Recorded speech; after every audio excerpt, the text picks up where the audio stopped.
Yo, Jamie from Jamie's Detailing, and yesterday I was working on a minivan detail, and at the end of the detail, I noticed one major thing that I was extremely happy about, and that is the fact that my detailing times, especially on interior details, have massively decreased. And I think there's definitely a few things that I've been doing and a few things that I've incorporated into my processes that have really helped speed up the detailing process and help me make more money per hour.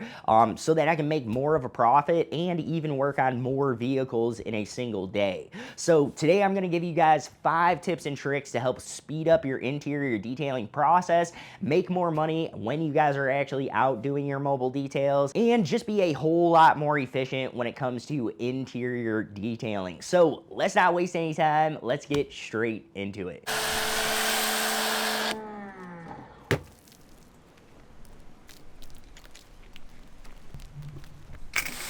Yo, what is up guys? Jamie from Jamie's Detailing. Today we are going over 5 tips to help speed up your guys' interior detailing process and drastically help reduce the times that it's taking you guys to do your interior details. I know for me personally, I was able to go from interior details that were taking, let's say on a minivan, that would take me anywhere from 6 to 12 hours, which is the longest interior detail I've ever done was 12 hours, and it was an absolute disaster on a minivan.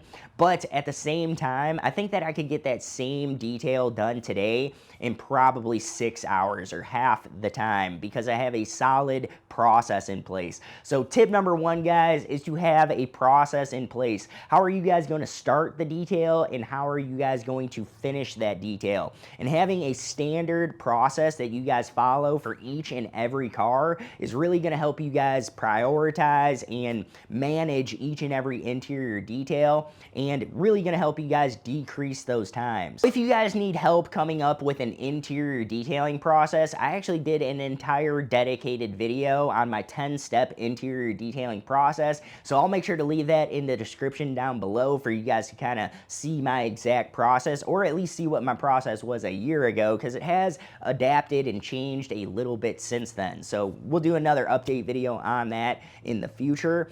But if you guys need just a general idea of a good process to follow, I did a video on that last year, so make sure you guys check that out in the description down below. Now moving on to tip number 2, this is one that I see a lot of people making this mistake, and this is having way too many tools and way too many chemicals. For me personally, when it comes to interior detailing and just the actual cleaning process itself, the cleaning process, guys, should be extremely simple and extremely easy to follow. You shouldn't have 20 different chemicals in your detailing rig. Probably some of you guys remember when I had literally like 25 different chemicals in my detailing rig, and a lot of those chemicals were really just complicating my detailing process and making it harder for me to detail when I was actually out on the job, because now I have more decisions to make. Do I want to use this APC or this APC to do my floor mats? Do I want to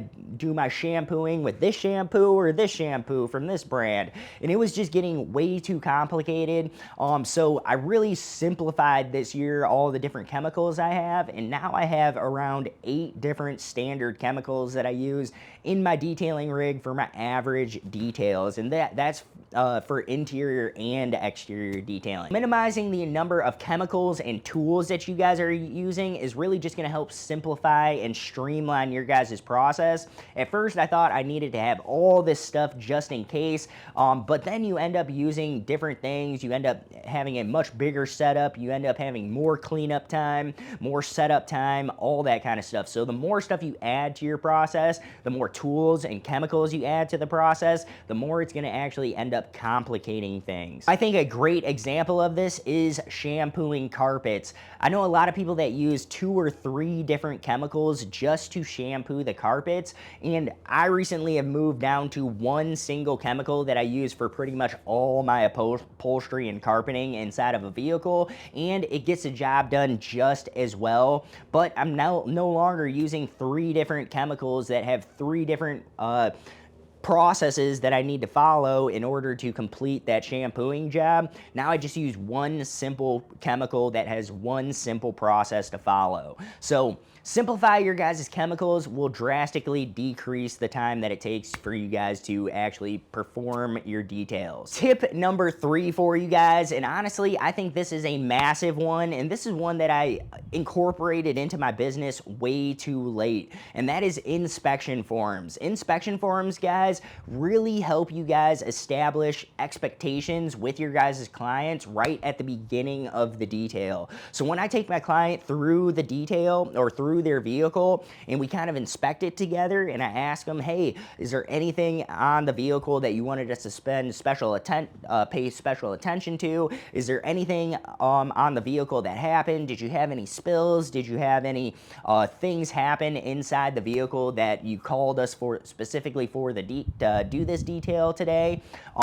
All those kind of questions, guys, as you guys are doing your inspection with your guys' clients are really going to help set expectations, and they're going to allow you guys to start prioritizing the detail so that you guys end up spending more time on things that really are going to make a major difference on that particular vehicle, and you guys spend less time on the things that not only your client may not care about, but also things that are really not going to make a huge difference on the detail itself. Having an inspection form is really going to set those expectations right from the start, and it's gonna also tell your client what to expect at the end of the detail. That way you guys really know where to focus your time and where not to focus your time on the detail. Now that leads us right into tip number 4, which is to start prioritizing your guys' details and prioritize the tasks within that detail or within that interior detail. So for instance, when I first started detailing, I used to go to 100% on every single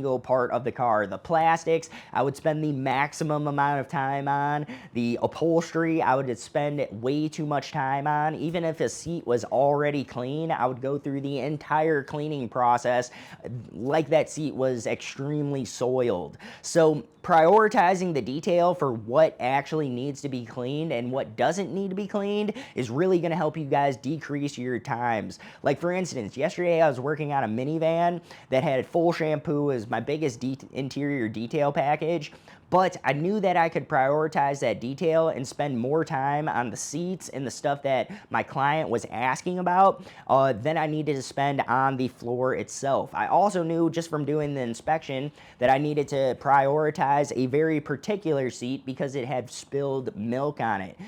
Since I also did that inspection form and got all of that information, I also knew that it's also going to be beneficial to treat that seat with particular chemicals, specifically an enzyme cleaner. And I also knew that I wasn't going to need an enzyme cleaner on probably most of the rest of the car, so that really helps decrease the time that it takes. I'm spraying less chemicals, I'm working a little less hard on the other seats within that van, and really spending more time on the seat that really needs it.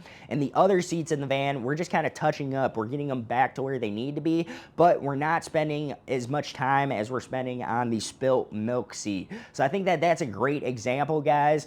When you guys are going through your inspections and talking with your client, is figure out what needs to be prioritized and what doesn't need to be prioritized in the detail, so that you guys can spend a little less time on the things that aren't going to matter so much and more time on the things that are really of value to your guys' clients. My last and final tip for you guys is to use electric power tools and air tools and stuff like that when applicable. Now, I always get comments anytime that I post a video on using certain power tools or certain air tools and stuff like that, like, hey Jamie, why are you using a detail sprayer instead of just an applicator and putting your product on the applicator? Or why are you using a drill brush on the door panels instead of just using a Scrub Ninja? Or why are you using an electric sprayer when you guys could just be using a standard trigger sprayer that costs way less? And the answer really comes down to, guys, is speed. When you guys are working on a ton of vehicles throughout the year,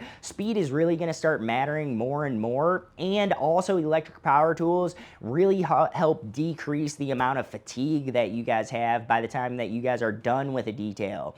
For instance, yesterday I was working on a huge minivan detail, and it was my biggest interior detail package. So I use a ton of power tools and my detail sprayer in order to not only speed up the job, but also so I would have less fatigue so that I can also clean faster throughout my entire detail. That way I'm not getting tired the first, hour or two of the detail because I'm doing so much manual work. I'm pulling a trigger sprayer so much, all that kind of stuff slowly slows you down throughout the detailing process and will definitely lead to longer detailing times than if you guys were using power tools and electric sprayers and all that good type of stuff. So if you guys can find some type of power tool, or if you guys can find some type of, sprayers, the electric sprayers and stuff like that, these are really going to make more of a difference than I initially thought they would, and they've really helped decrease my interior detailing time. So anything that you guys can do as far as upgrading your tools to more electric power tools and stuff like that is really going to help you guys be more efficient and just clean faster overall and have less fatigue, which is really important, especially on those days when you guys are cleaning more than one vehicle in a day. So those are my 5 tips to help you guys speed up your interior detailing process. Number 1 is have a solid process in place, but at the same time, be flexible with that process because every vehicle is a little bit different. Number 2, guys, simplify the chemicals and tools that you guys are using so that you guys are just giving yourself less options when you guys are detailing, and it really will help streamline what you guys are doing and your processes. Number 3 is to have inspection forms so that you guys can right away set those expectations with your guys' client, and you guys will really know how to, number 4, prioritize the detail according to your client's expectations. And number 5, guys, is buy tools and equipment that will help speed up your detailing processes, like electric sprayers, detail sprayers, so that you guys can apply chemicals much quicker, and stuff like drill brushes and different types of drill brushes for different surfaces. All of this stuff is massively going to help decrease your guys' overall times that it takes to do your interior details. And since I've been starting detailing, guys, I've really been able to cut my interior detailing process down by half the amount of time that it originally was taking me to clean cars of similar condition. So if you guys have any tips that will help speed up the interior detailing process, I'm always down to hear them. So let me hear those in the comments down below. But that is pretty much all that I have for today's video. So I will catch you guys in the next one. Peace.